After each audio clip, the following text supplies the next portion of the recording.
lima baina yadayha wa ma khalfaha wa mau'idatan lil muttaqin.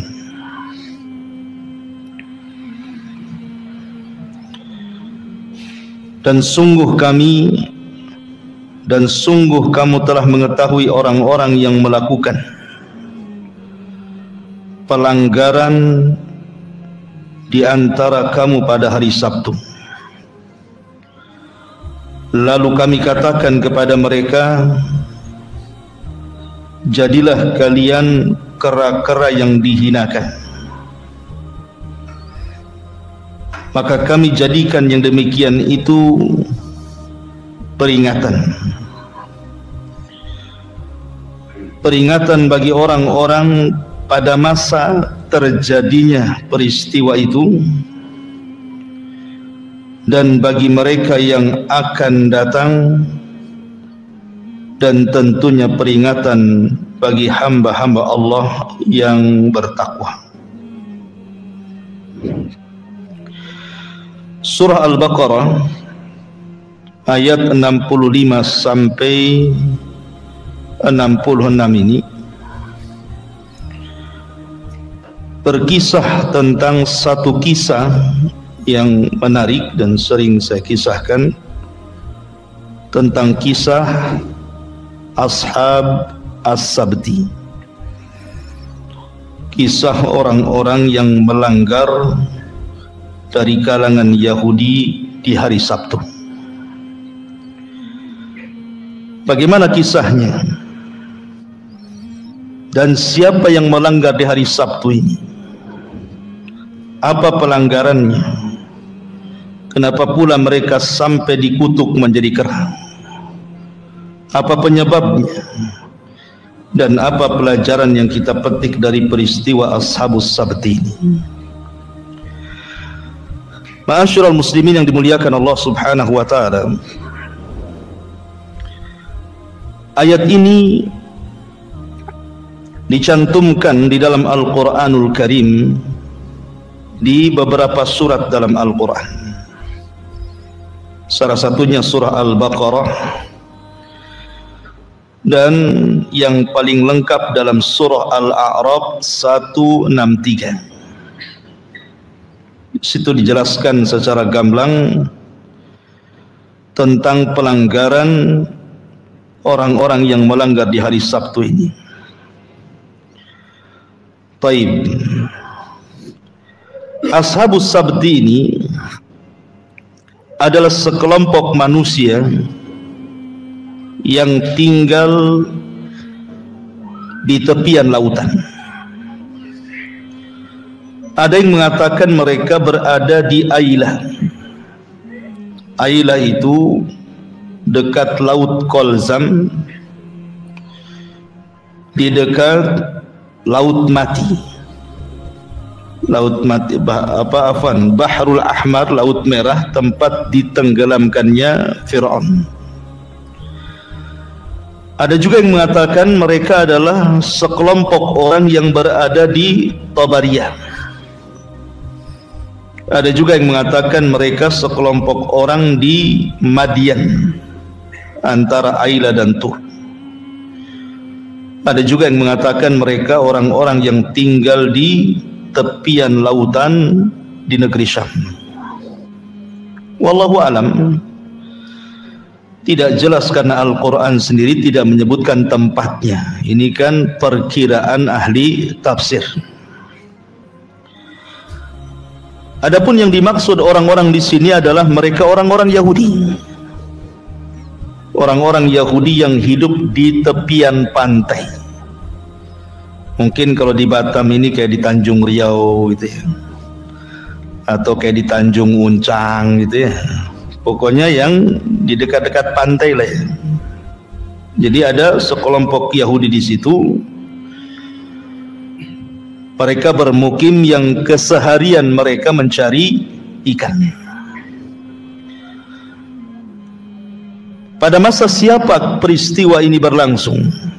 Kita tahu bahwa mereka adalah Yahudi Bani Israel, artinya masih pengikut Nabi Musa alaihi salam.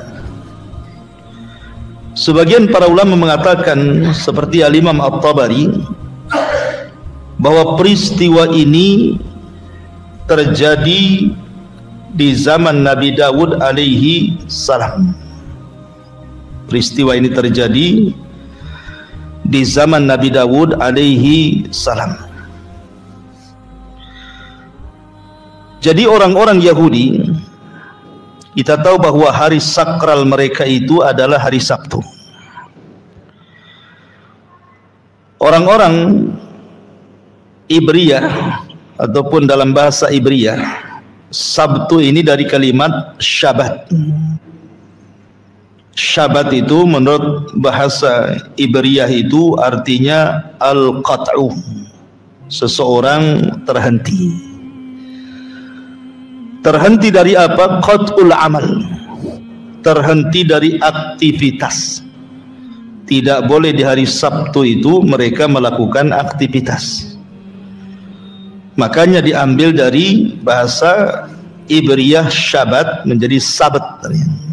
Bahasa kitanya Sabtu. Lah karena mereka menjadikan hari Sabtu itu adalah hari ar-rahah, hari istirahat mereka, tidak boleh ada aktivitas. Makanya mereka sangat mengagungkan hari Sabtu.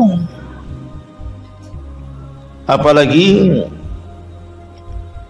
itu adalah wasiat dari wasiat yang 10 yang diwasiatkan Nabi Musa alaihi salam. Mereka salah satunya harus mengagungkan hari Sabtu dan beribadah, fokus di hari Sabtu, tidak boleh ada aktivitas dunia. Sehingga bagi orang-orang Yahudi hari Sabtu itu hari istimewa bagi mereka. Sebagaimana Nasrani mengagungkan hari Ahad dan kita kaum muslimin mengagungkan hari Jumat. Tetapi hari Jumat itu hari pilihan Allah, bukan kita yang memilih. Berbeda dengan orang-orang Yahudi yang ditawari hari Jumat, mereka mengambil hari Sabtu. Orang Nasrani ditawari hari Jumat malah mengambil hari Ahad. Maka Islam ketika ditawari hari Jumat, sami'na wa ata'na, karena itu pemberian Allah subhanahu wa ta'ala, sehingga Jumat menjadi hari sakral bagi kaum muslimin. Lah hari Sabtu ini adalah hari yang sangat istimewa bagi orang-orang Yahudi, sehingga mereka dilarang tidak boleh melakukan aktivitas dunia. Jadi ada satu kisah di dalam surah Al-Baqarah yang kita akan kaji dan juga surah Al-A'raf ayat 163. Allah Subhanahu wa taala berfirman di sini, "Walaqad alimtumul ladzina i'tadaw minkum fi sabti." Dan sungguh kalian telah mengetahui orang-orang yang melakukan pelanggaran di antara kalian orang-orang Yahudi di hari Sabtu. Sebenarnya khitab ayat ini semakin jelas ketika kita membahas dalam surah Al-A'raf, di mana Nabi SAW ketika hijrah dari Mekah ke Madinah, kemudian orang-orang Yahudi banyak yang mengingkari kenabiannya setelah mereka tahu kebenaran, seperti Yahudi Bani Quraidah, Yahudi Bani Nadir, dan Yahudi Bani Kunaiko. Maka Allah Subhanahu wa taala katakan kepada mereka dalam surah Al-A'raf itu, was'alhum ya Muhammad, tanya kepada mereka, tanya kepada orang-orang Yahudi Bani Nadir, tanya kepada orang-orang Yahudi Bani Quraidah, tanya kepada orang-orang Yahudi Bani Kunaiko. Bertanya soal apa? Anil qaryatil lati kanat hadiratal bahri, tentang sebuah desa, sebuah daerah yang berada di tepian lautan. Tanya kepada mereka kisahnya itu. Bagaimana orang-orang Yahudi itu sejak dulu dari zaman ke zaman itu menorehkan sejarah hitam, suka melanggar perintah nabinya. Kemudian Allah mengatakan, id ya'duna fis sabti id ta'tihim hitanuhum yawma sabtihim syurra'an wa yawma la yasbituna la ta'tihim. Jadi Allah Subhanahu wa taala uji mereka apabila datang di hari Sabtu, maka ikan-ikan itu dibahasakan dalam Al-Quran syurra'an. Syurra'an itu seperti jalan, saking banyaknya ikan itu, maka ikan itu berduyun-duyun seperti membuat jalan saking banyaknya, kemudian loncat-loncat seolah-olah melambai-lambai, kemarilah tangkaplah aku. Nah, jadi sementara orang-orang Yahudi tidak boleh nangkap ikan di hari Sabtu.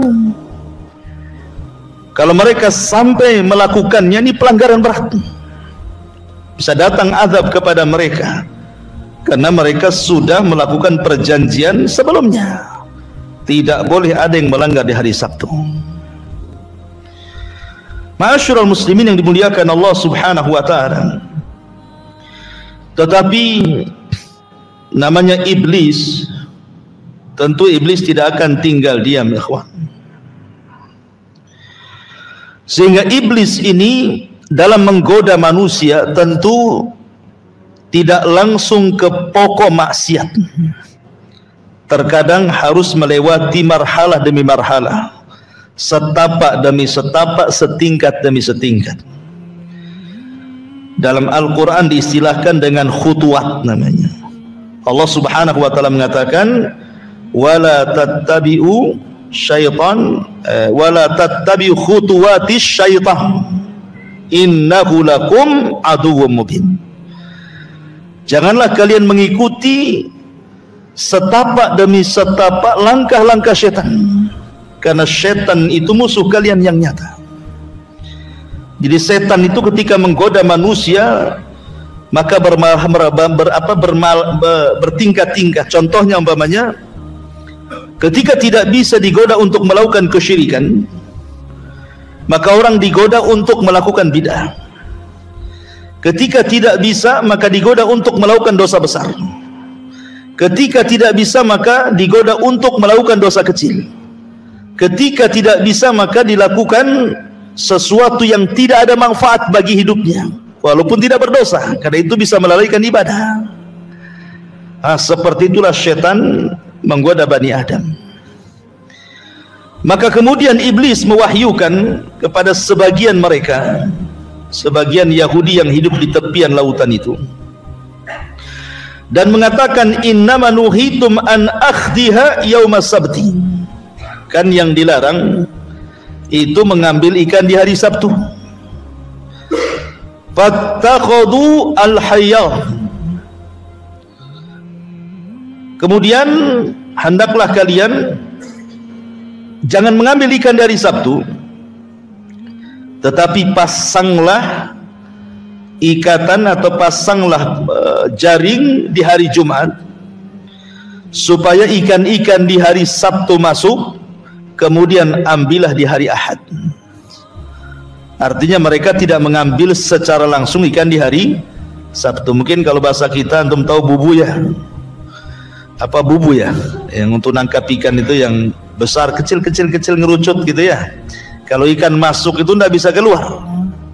Ya. Apa bahasanya? Bubu. Ya memang bubu. Apa lagi? Iya. Iya. Ya, semacam itulah ya. Jadi diletakkan di hari Jumat itu mereka sudah meletakkan tuh. Jadi ketika ikan masuk kan nggak bisa keluar. Lah ikan-ikan di hari Sabtu itu masuk ke bubu itu, kemudian ngambil di hari Ahad. Jadi kan mereka tidak mengambil langsung dari Sabtu. Itulah mereka membuat khilah. Makanya kenapa Nabi SAW mengatakan, la tartakibu martakabal yahud fatastahillu maharimallah bi adna khiyali. Kata Nabi SAW, janganlah kalian melakukan hal-hal yang pernah dilakukan orang-orang Yahudi, sehingga mereka pun kemudian berusaha untuk melanggar keharaman Allah dengan cara membuat khiyal, membuat makar. Jadi mereka hendak menipu Allah dan orang-orang yang beriman dengan makar mereka. Mereka hendak membuat makar dengan meletakkan bubu di hari Jumat, untuk ikan di hari Sabtu diangkatnya hari Ahad. Begitulah mereka hendak menipu Allah dan Rasulnya. Ma'asyiral muslimin yang dimuliakan Allah subhanahu wa ta'ala, setelah kemudian syaitan berhasil memberikan was-was kepada sebagian mereka, akhirnya kemudian salah seorang di antara mereka ada yang mencoba melanggar di hari Sabtu. Kemudian mereka sudah mendekati sore hari Jumat, ketika sebelum terbenam matahari, mereka pun meletakkan jala untuk ikan di malam Sabtu. Kemudian setelah Sabtu sorenya, setelah terbenam matahari, maka orang ini kemudian mengambil bubunya, kemudian dapat ikan banyak. Kemudian di malam Ahad pun orang ini kemudian berpesta dengan cara membakar ikan itu. Ketika ikan itu dibakar, asapnya kemana-mana, datanglah orang-orang. Kemudian mengatakan, kau dapat ikan dari mana? Bukankah kemarin hari Sabtu tidak boleh nangkap ikan, kau dapat ikan pula kan itu? Dari mana ini ikannya nih? Ikan segar ini. Kemudian dia bercerita seperti itu. Aku tidak mengambil ikan dari Sabtu. Aku hanya taruh di hari Jumat, panennya hari Ahad. Akhirnya kemudian kawannya mulai tertarik, kemudian ikut satu persatu.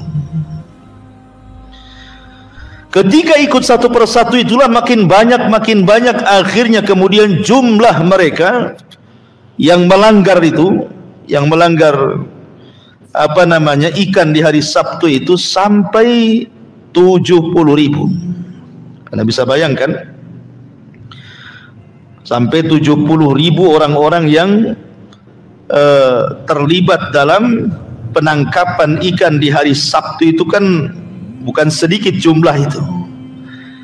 Sementara orang yang diam, yang tidak mau mengingkari penangkapan ikan di hari Sabtu itu, ada yang makan kan cuma 12.000. Kemudian yang berusaha untuk ingkar kemungkaran, mengingkari kemungkaran ada sekitar 12.000. 70.000 yang bermaksiat, 12.000 yang melarang gitu ya.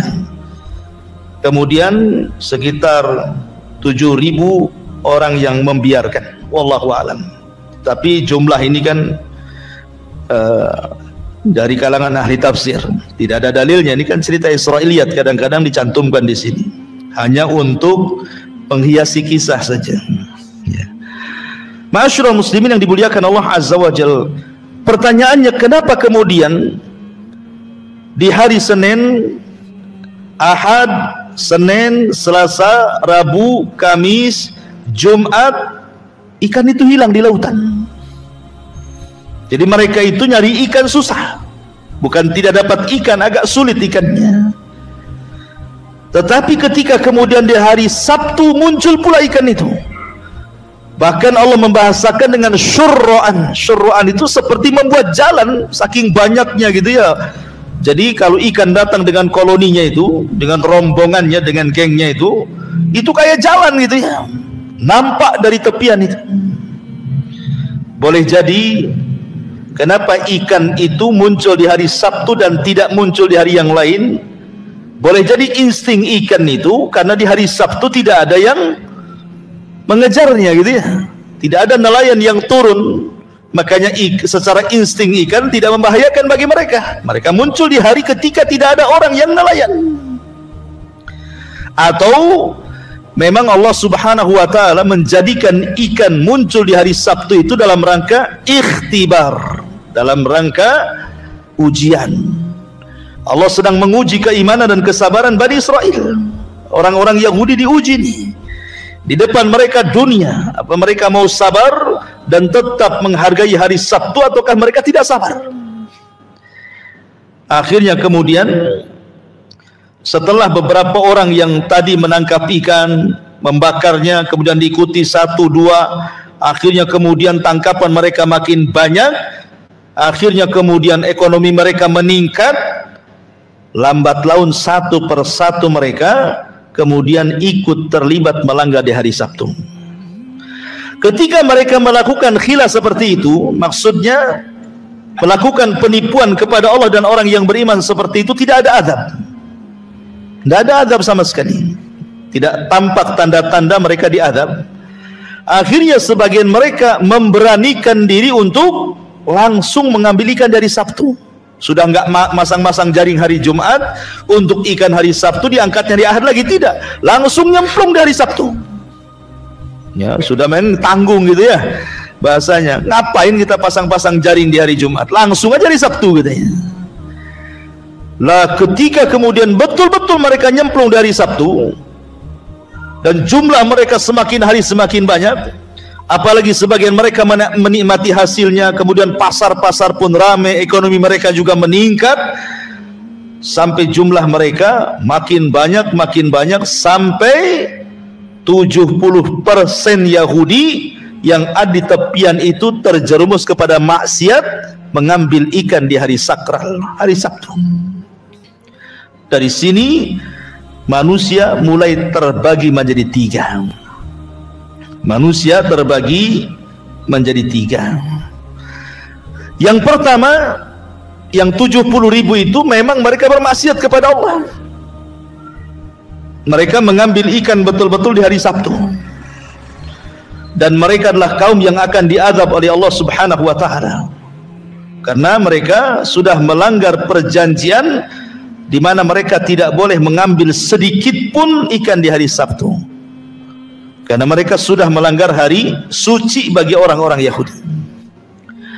Kemudian kelompok yang kedua betul-betul melarang mereka dengan sangat-sangat keras, dan mereka betul-betul mengancam, awas saja akan turun azab kepada kalian kalau tetap kalian seperti itu. Dan itu jumlahnya sekitar 12.000 orang, 12.000 orang melawan 70.000. Kemudian ada juga orang-orang yang mereka membiarkan tidak melarang orang yang mengambil ikan di hari Sabtu, tetapi juga salahnya orang ini menyalahkan orang yang melarang. Sekitar 7.000-an itu orang-orang ini justru melarang orang yang melarang dan mengatakan, sudahlah ngapain kalian larang-larang, biarkan saja, mereka itu kaum yang diazab katanya. Sibuk kali kalian, kepo kalian, udah nggak usah, biarin saja katanya. Jadi manusia terbagi menjadi 3. Kelompok yang pertama yang mengambil ikan di hari Sabtu. Kelompok yang kedua yang melarang mengambil ikan di hari Sabtu. Kelompok yang ketiga melarang orang yang melarang mengambil ikan di hari Sabtu. Dan subhanallah ikhwan, rupanya kalau kita praktekkan di masyarakat itu kurang lebih orang itu seperti ini. Coba perhatikan di masyarakat kita kan, ada pelaku maksiat, ya kan? Di masyarakat kan banyak pelaku maksiat. Ada orang-orang yang tidak suka maksiat. Namanya tetangga minum khamar, main musik kencang-kencang, ya, pacaran, berzina, naudzubillah, mabok di situ. Ada yang tidak suka, melapor dia ke RT. Pak RT tolonglah itu orang itu, waduh ganggu sekali tetangga itu. Ada yang satu, dah biarin saja, daripada bertengkar kalian biarin sajalah katanya. Nah, kan ada seperti ya. Nah, daripada bertengkar katanya, daripada rame di sini, dah biarin saja tuh. Nah, terkadang yang seperti ini keluarga tuh, ya, istrinya geram, suaminya pula yang kayak gitu. Sudah nggak usah kepo kamu, biarin aja. Nah, kan? Coba bayangkan ya, suami istri pula lain madhab. Gitu. Ya. Jadi masyaallah muslimin yang dimuliakan Allah Azza wa Jalla. Jadi manusia itu memang seperti itu. Ada yang bermaksiat, ada yang kemudian melarang orang bermaksiat, ada orang yang nggak setuju orang yang melarang bermaksiat, walaupun dia tidak bermaksiat. Ya. Seperti di sini kisah Sabu Sabti ini. Jadi ada orang-orang yang terlibat mencari ikan di hari Sabtu dan mereka kaum yang akan diadab sebanyak 70.000. Ada orang-orang yang keras, ngapain kalian cari ikan dari Sabtu, ini hari sakral, adab turun kepada kalian. Satu kelompok pula melarang kepada orang yang bilang, biarin, tidak usah dilarang, kepo kali kalian, nanti mereka akan diadab sendiri. Walaupun tidak maksiat, tapi dia tidak mengingkari kemaksiatan. Ma'asyiral muslimin yang dimuliakan Allah Azza wa Jal, ketika seperti itu, maka orang-orang yang berpegang teguh dengan syariat nabinya, kepada wasiat-wasiat para nabinya, akhirnya kemudian menyingkir, tidak mau bergaul dengan ahli maksiat. Harusnya seperti itu. Dengan cara apa? Memisahkan diri dari mereka, buat kampung sendiri. Jadi yang 12.000 ini yang tidak setuju dengan orang-orang yang menangkap ikan dari Sabtu itu, mereka keluar dari desa itu, kemudian membuat kampung di sampingnya, kemudian dipagar tembok, gak mau dijadikan satu atap dengan para pelaku maksiat. Harusnya kita seperti itu.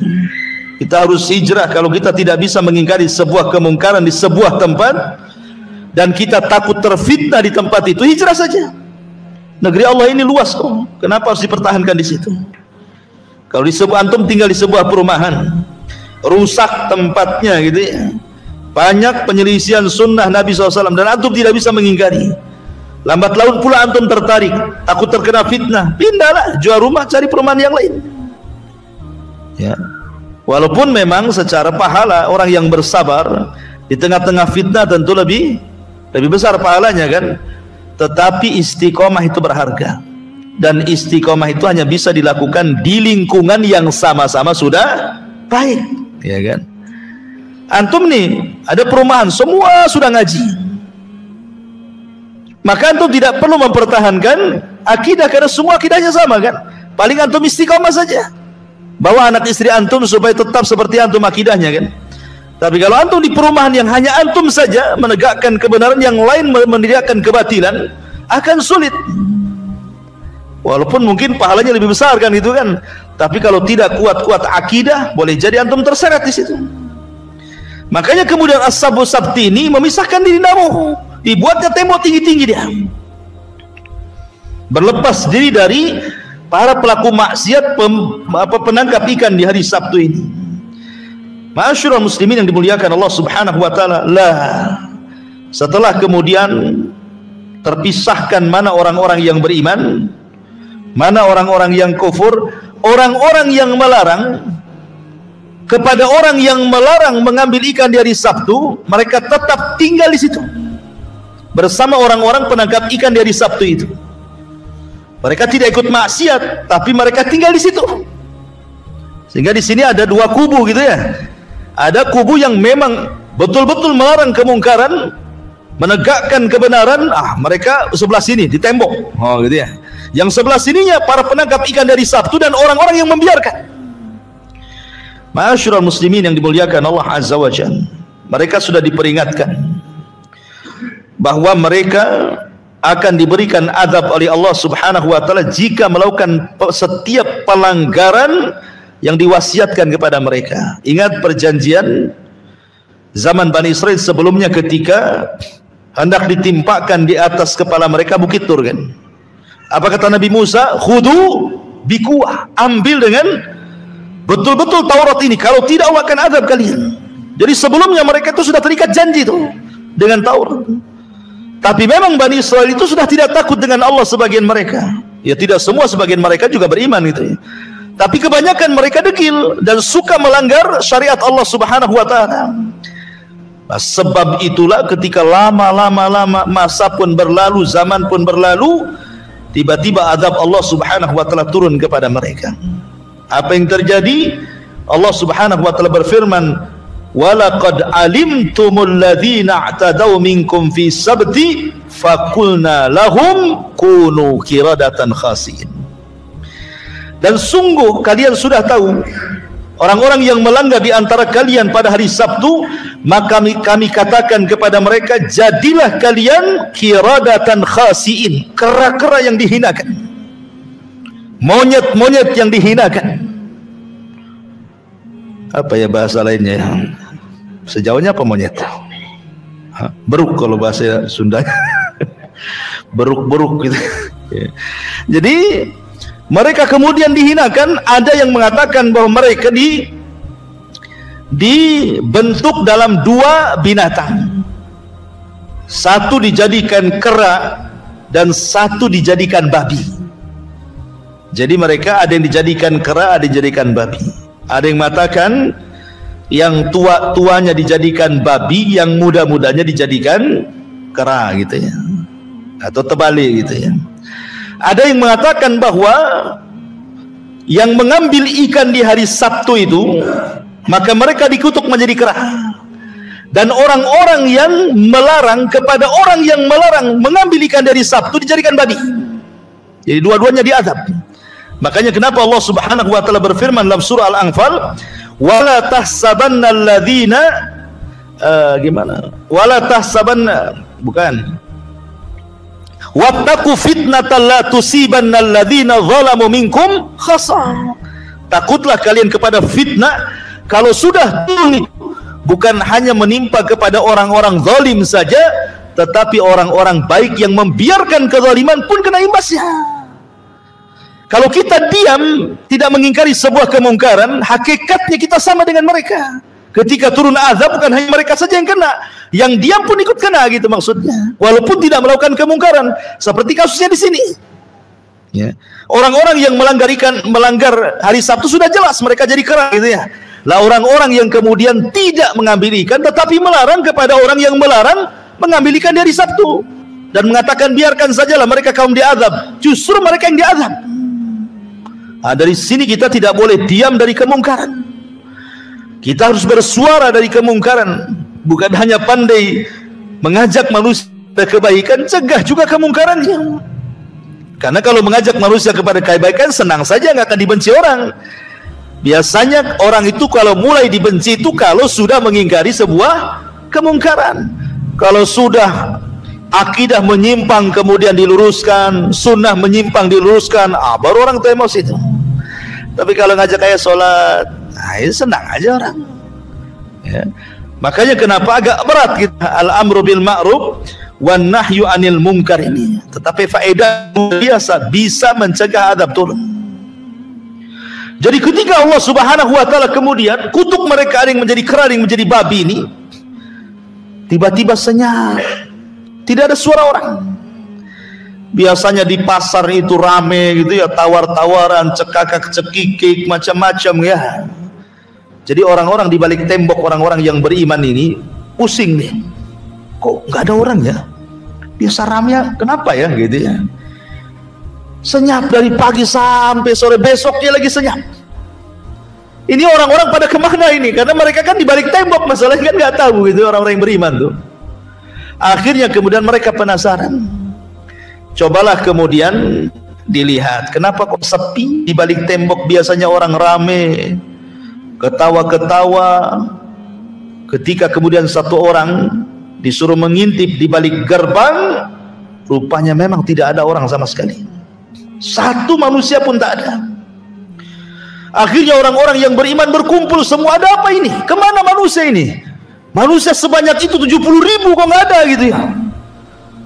Akhirnya kemudian mereka pun mulai memberanikan untuk membuka gerbang yang dari dulu mereka tidak mau buka gerbang karena mereka tidak terkena azab masalahnya. Tapi karena ini mencurigakan ini, kok nggak ada suara ini, maka kemudian dibukalah gerbang itu. Ketika dibuka gerbang memang nggak ada orang, sama sekali nggak ada orang. Di rumah-rumah mereka hutan kosong, nggak ada orang sama sekali. Tetapi mereka melihat di situ banyak kera-kera dan babi-babi yang nempel di tembok, dinding-dinding yang memisahkan antara mereka dengan orang-orang yang bermaksiat itu. Kera-kera dan babi-babi ini mengenali mana saudara, mana kerabatnya yang beriman gitu ya. Tetapi orang-orang yang beriman sudah nggak mengenali lagi mana si fulan, mana si alan gitu, nggak tahu lagi. Ya. Akhirnya kemudian mereka baru sadar bahwa mereka sedang diazab dan dikutuk Allah Subhanahu wa taala. Ada yang mengatakan bahwa selang 3 hari setelahnya, setelah kutukan itu, mereka hanya hidup 3 hari saja. Akhirnya mereka pun dibinasakan oleh Allah Subhanahu wa ta'ala. Terjadi silang pendapat, apakah kalimat kunu qiradatan khasiin, jadilah kalian kera-kera dan monyet-monyet yang dihinakan itu, apakah memang sebuah hakiki, betul-betul hakikatnya mereka dirubah dari manusia menjadi kera gitu, ataukah hanya karakternya saja yang dirubah itu? Sebagian para ulama mengatakan bahwa al-mashu itu adalah tamtsili saja, dia bukan hakikat, tidak, tetap jasadnya manusia. Sebagaimana seorang ahli tafsir namanya Mujahid, ma'ruf Imam Mujahid, ahli tafsir Mujahid ibn Jabr, ya, mengatakan bahwa annal masha lam yakun hakikiyan walam yatahaqqaq al-mashu jasmani, bahwa perubahan di dalam Al-Quran mereka jadi kera itu bukan secara hakikat, tetapi hanya sekedar maknanya saja. Karakter mereka jadi kera, seperti tidak berakal, hilang akalnya, seperti binatang, ya, seperti binatang. Tetapi yang dirubah itu artinya hatinya, bukan badannya. Hati mereka seperti kera gitu, dan seperti babi. Tetapi pendapat yang kuat wallahu alam bahwa mereka itu betul-betul seperti pendapat Abdullah ibn Abbas radhiyallahu anhuma dan juga ahli tafsir yang lainnya, bahwa sebagian ahli tafsir mengatakan mereka dirubah secara hakiki, betul-betul dirubah menjadi kera yang dihinakan, betul-betul dirubah menjadi kera.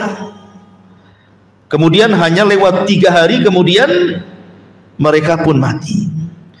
Dari sini juga kemudian bantahan kepada orang-orang yang mengatakan apakah kera-kera di zaman sekarang, ya, monyet-monyet di zaman sekarang yang antum dapati di hutan-hutan Barelang sana gitu ya, atau di Batam Center itu di Nagoya itu mana tuh, Bukit Senyum kan banyak tuh ya, atau di sini mana nih yang ada monyetnya dia? Di kebun binatang itu jelas ya. Apakah kera-kera itu adalah turunan kera-kera Bani Israel? Artinya kera-kera yang dikutuk oleh Allah, orang-orang yang dikutuk jadi kera itu akhirnya mereka pun tanasul, nikah kemudian punya anak, akhirnya keturunannya menjadi kera-kera hari ini gitu ya. Ataukah terputus bahwa kera hari ini bukan kera yang ada di zaman Bani Israel? Maka para ulama menjawab bahwa kera di zaman Bani Israel, kera kutukan itu, mereka tidak sampai hidup lebih dari 3 hari. Artinya kalau tidak hidup lebih dari 3 hari mereka tidak tanasul, mereka tidak berkembang biak, artinya berhenti sampai di situ ya. Adapun kera-kera di zaman sekarang bukan kera-kera Yahudi ya, bukan turunan Yahudi gitu ya. Nah, kalau turunan Yahudi jewer aja lah kera dasar Yahudi gitu ya.